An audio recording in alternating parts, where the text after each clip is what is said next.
Fried rice பண்ணுறதுக்கு எல்லாம் வெட்டி வச்சுருக்குறேங்க ரெடியாக.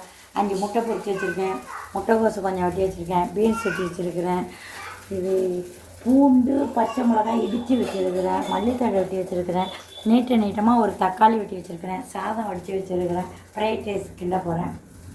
எண்ணெயும் கொஞ்சம் பட்டரும் போட்டுட்டேங்க. பச்சை மிளகாயும் பூண்டையும் பச்சை போட்டு வதக்கணும் நல்லா.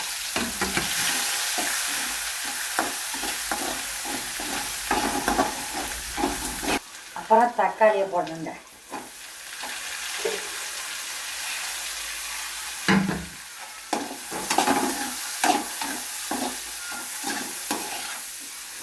தக்காளியெல்லாம் ரொம்ப வதங்கக்கூடாதுங்க. இதில் விதையை எடுத்துகிட்டு வெட்டி வச்சுருக்கிறேன் நீட்டமாக. அப்புறம் கோஸ் போடுறாங்க, முட்டைக்கோஸ். அப்புறம் பீன்ஸ் போடுறாங்க.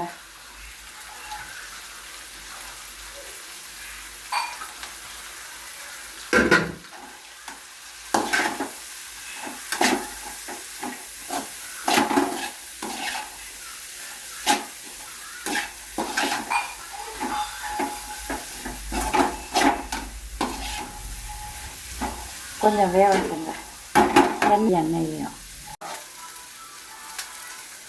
இந்த எல்லாம் வதங்கி ரெடியாக இருக்குங்க. ரொம்ப வதங்கக்கூடாது, ஒரு 3/4 வேக்காடில் வதங்கி இருக்குது. அப்புறம் இது ஃப்ரைட் ரைஸ் பொடி, அதுலேயே உப்பெல்லாம் இருக்கும், சால்ட்டெல்லாம் அதுலேயே இருக்கும். 1 ஸ்பூன்,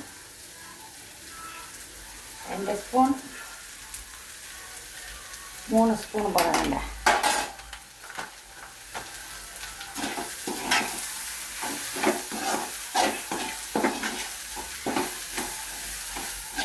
இதை வதங்கிறதுக்கு சாதத்தை எடுத்து போடணுங்க.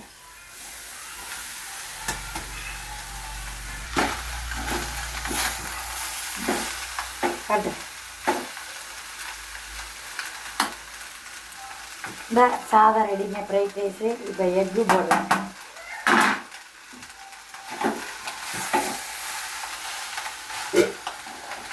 முட்டையை போட்டு நல்லா கிளற வேண்டியதாங்க.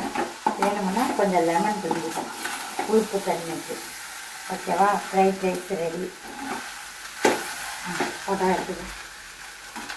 கடைசியில் கொஞ்சம் மல்லித்தழை, அவ்வளோதான்.